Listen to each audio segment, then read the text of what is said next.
Helo, sy'n mai heno? Croeso mawr i'n ail live ni fel Illumino IT. Pleser gen I weld chi yma.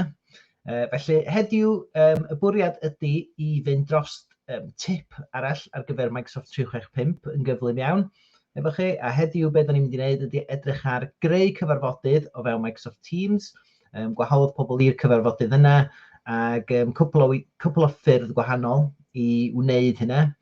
A wedyn, be fyddwn ni'n neud wedyn ydy dangos yr gosodiad yn yr cefndir sydd yn gadael i chi allu wneud hwn yn y ddau ffordd ydym ni'n mynd i ddangos i chi. Felly, aroswch efo ni. Mae yna cwbl o tips defnyddiol yn fan hyn i chi, yn enwedig os da chi'n newydd i Teams, os da chi ddim wedi defnyddio Teams o'r blaen. So ni hefyd yn hoffi deud, gobeithio bod y flwyddyn newydd at rwan yn profi yn dda i bawb, a gobeithio bod chi'n gallu dod yn ôl i'r gwaith neu rhywbeth fel fysach chi wedi disgwyl, heb gormod o draffaeth yn y dyddiau dwytha. Felly, heb gymryd mwy amser, na ni symud ymlaen efo tip heddiw. So dwi jyst am rannu'n sgrin efo yma, so jyst daliwch efo fi am eiliad.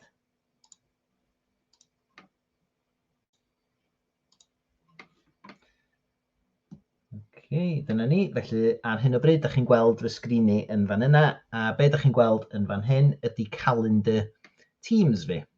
Felly, yn syml iawn, y ffordd gyntaf fyswn ni'n deud, da ni'n gallu defnyddio i greu cyfarfod o fewn Teams yn yr amser ydym ni isio, ydy edrych am y slot amser ydym ni'n edrych amdano fo, a clicio yn y slot amser yna i ddod ar gosodiadau y cyfarfod i fyny. Felly, da ni'n clicio enghraifft ar y slot yma fan hyn. Mae hwnna'n mynd â ni fewn i'r sgrin yma wedyn, lle da ni'n gallu rhoi manylion y cyfarfod i fewn, a da ni'n gallu hefyd defnyddio yr cynorthwydd scheduling assistant, fel mae gael ei alw, yr cynorthwydd yma i edrych pwy sydd ar gael ar gyfer cyfarfod, pa bryd maen nhw ar gael a falle. Felly, mae jyst greu cyfarfod prawf yn fan hyn. Da ni'n gallu gofyn i bobl ddod i fewn, so da ni'n gallu gwneud pobl yn angenreidiol neu yn opsiynol. Felly, yn fan hyn, enghraifft, fyswn ni'n dweud, ella bod eisiau un defnyddiwr mewnol, felly mae gennym fi'r pethau hyfforddi yma fyma, mae'n deitha fi yma os ydy'r person yna ar gael yn yr amser yna, ac efallai bod fi hefyd eisiau dod ar rywun allanol i fewn i'r cyfarfod. So dwi'n gallu hefyd teipio fewn e-bost cyfan i fewn i fan hyn, ac ychwanegu nhw i'r cyfarfod.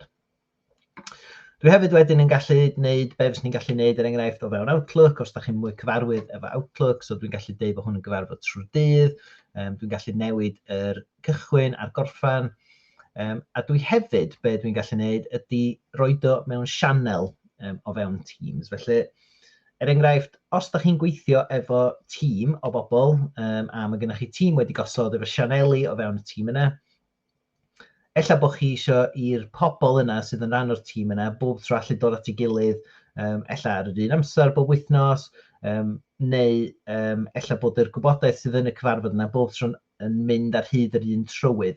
Felly, enghraifft, os fyswn ni'n creu cyfarfod o fewn sianel gyllid, o fewn un tîm, fysa hwnna wedyn yn cadw'r gwybodaeth yna i gyd ar gyfer y cyfarfod yna ac yn cario ymlaen, dydwch bob diwrnod neu bob wythnos, dibynnu pa mor aml mae'r cyfarfod yna yn mynd yn ei flaen.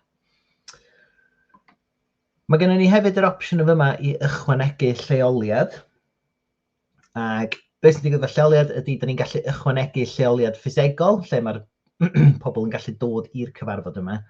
Ond am bod ni'n creu o fewn Teams, fydd o hefyd yn awtomatig yn cael link rhithiol, fel bod pobl yn gallu dod i fewn i'r cyfarfod Teams yn rhithiol os mae fel hynna maen nhw'n mynd i gysylltu i fewn i'r cyfarfod. Felly mae hwn yn neud y gwaith yna gyd i chi o greu link fel mae'n gyrru allan i'r pobl sydd yn dod i fewn i'r cyfarfod. Wedyn mae gennym ni chydig o opsiynau fan hyn i fformatio a falle yr gwybodaeth sydd yn mynd efo'r cyfarfod. Reit, felly yn fan hyn, da ni jyst am wneud prawf sydyn efo hwn. Dwi ddim am newid dim o'r gosodiadau eraill am rwan, ac yr ffordd fysa ni'n wneud hwn ydy wedyn jyst gyrru yr cyfarfod yma, a fysa hwnna'n gyrru yr cyfarfod i'r pobl ydyn ni wedi dewis. Felly mae hwnna rwan wedi ymddangos yn fan hyn yn yng nghalendar fi, a ydych chi'n gweld bod hwnna yn mynd i fod yn cychwyn mewn rhyw awr neu ddwy. So mae gennym ni ffordd arall, da ni'n gallu gwneud o fan hyn hefyd. Felly mae gennym ni'r opsiwn o'r cyfarfod newydd yma, i fyny yn y top ar dde fan hynna. Ac da ni hefyd yn gallu creu cyfarfod drwy ddweud cyfarfod nawr. A mae cyfarfod nawr yn cychwyn cyfarfod i fi syth i ffwrdd o fewn Teams. So dwi'n gallu rhoi enw'r cyfarfod yn fan hyn, a wedyn dwi'n gallu cychwyn y cyfarfod syth i ffwrdd. Fe rai newid y teitl i'r cyfarfod na digon hawdd, os dwi angen.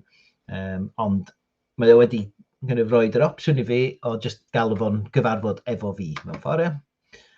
So gallwn ni gau hwn. A wedyn, so mae'r cyfarfod newydd, fel o'n i'n dweud, mae hwnna hefyd yn mynd â chi'r un lle. So mae hwnna wedi edrych am y slot nesaf sydd gen i o hanner awr.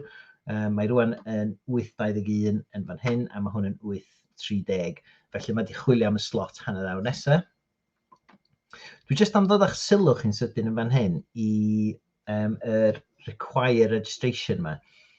A hwn ydy'r ffordd ydym ni'n gallu creu webinars o fewn Microsoft Teams. Mae hwn yn gallu dibynnu ar pa drwydded ydych chi efo.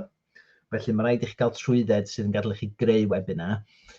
Ond newch chi weld, os dwi'n newid yr gosodiad ar yr require registration yn fan hyn, a dydwch fel arfer y lefel webinar, dwi eisiau hwnna fynd allan o'r cwmni, felly dwi eisiau bobl allu cysylltu fewn i'r webinar, da ni eisiau rhoi gwybodaeth i bobl ynglyn â rhywbeth da ni'n neud. Felly, os dwi'n newid hwnna i bawb, disgwyl rhyw funud, wedyn newch chi weld bod hwn yn dangos yr cwestiwn yma wedyn. Ydych chi eisiau i'r pobl sy'n dod i hwn orfod cofrestru ar gyfer y webinar yma, a dwi'n gallu creu wedyn ffurflen ydym ni'n gallu rhoi ar-lein mwyn iddyn nhw gofrestru ar gyfer y webinar yma. Felly newch chi weld, mae hwn yn dangos yr setup o'r dudalen cofrestru yna i ni.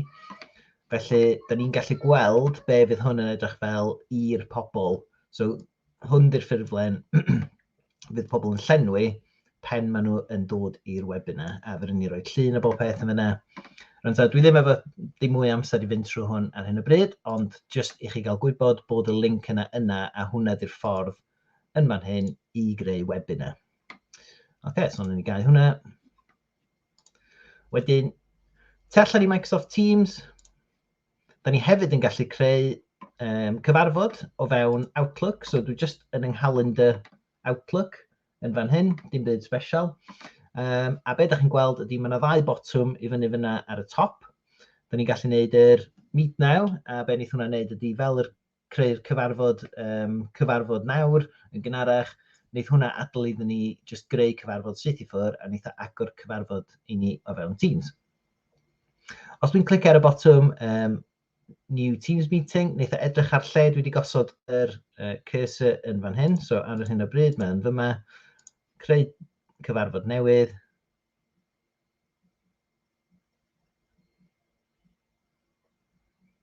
A fel da chi'n gweld, mae hwnna wedi cymryd yr amser o lle oeddwn ni wedi gosod yr maws yn gynharach, a wedyn mae hefyd wedi rhoi y gwybodaeth yr cyfarfod Teams i ni yn fan hyn. So mae hwn yn dangos i ni i glicio fan hyn i fynd i fewn i'r cyfarfod. So hwn fydd yn mynd i'r pobl sydd yn yna, a wedyn yn fan yna, a wedyn dyna ni. So wneud hwn wedyn fynd i'r person ydyn ni eisiau i ddod i'r cyfarfod. So ydyn ni'n gallu gyrru hwnna. A wedyn, fydd y person arall wedyn efo link maen nhw'n gallu defnyddio i ddod syth i fewn i'r cyfarfod yna. A da ni hefyd yn gallu gwneud hyn efo pobl mewnol. Mae bosib hefyd, os da ni'n double-glicio er enghraifft a creu cyfarfod newydd sydd ddim yn gyfarfod Teams, mae o hefyd yn rhoi'r opsiwn i fi i newid hwn i fewn i gyfarfod Teams. A wneud hwnna wedyn rhoi'r gwybodaeth yna i gyd i fi. Felly, jyst cau hwn. Wedyn, yr peth dwytha dwi eisiau dangos i chi ydy lle mae'r gosodiadau i chi allu wneud hyn. Felly, os da chi'n ffeindio'ch hunain yn methu wneud yr opsiynau yma o fewn Outlook. Ellwch chi ofyn os da chi ddim efo'r gwybodaeth neu da chi efo rhywun sydd yn gweithio chi yn yr adran TG. Mae rhaid i chi ofyn iddyn nhw edrych yn yr Teams Admin Centre, a wedyn be maen nhw'n chwilio amdan ydy'r gosodiad yma. So mae hwn yn deitha fi bod fi yn cael defnyddio yr Outlook adyn, sef hwn yn fan hyn, i allu creu yr cyfarfod yma. So hwnna ydy'r gosodiad. Os da chi methu gweld y botwm yna o fewn eich Outlook chi, dyna lle da chi angen edrych mwyn wneud hwnna weithio. Oce, dyna i ddweud y gwir be o'n i eisiau rhannu efo chi yn yr sesiwn yma.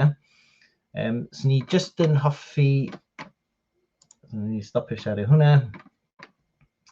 So, just gadwch chi wybod hefyd, so da ni am fod yn fyw am 30 diwrnod yr mis yma, so dwi'n gobeithio bod yr tips bach yma yn ddefnyddiol i chi. O bosib allan nhw'n bara chydig bach llai weithiau, ond na ni byth drio mynd dros chwarter awr efo'r tips yma.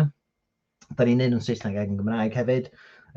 Lawr ar gwylod y sgrin ar hyn o bryd, newch chi weld bod yr cyfeiriad ar gyfer ein safle we yna.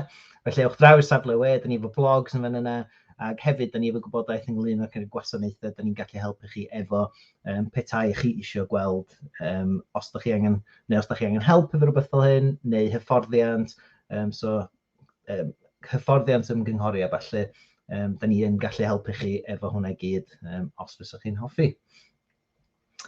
Oce, so dyna ni am heno, ac dymuno noswaith dda i chi gyd. Ac os da chi'n edrych ar y recordiad, diolch yn fawr iawn hefyd i chi am bigo fyny ar hwnna. Ac na ni weld chi gobeithio yn yr un nesaf. Oce, hwyl fawr.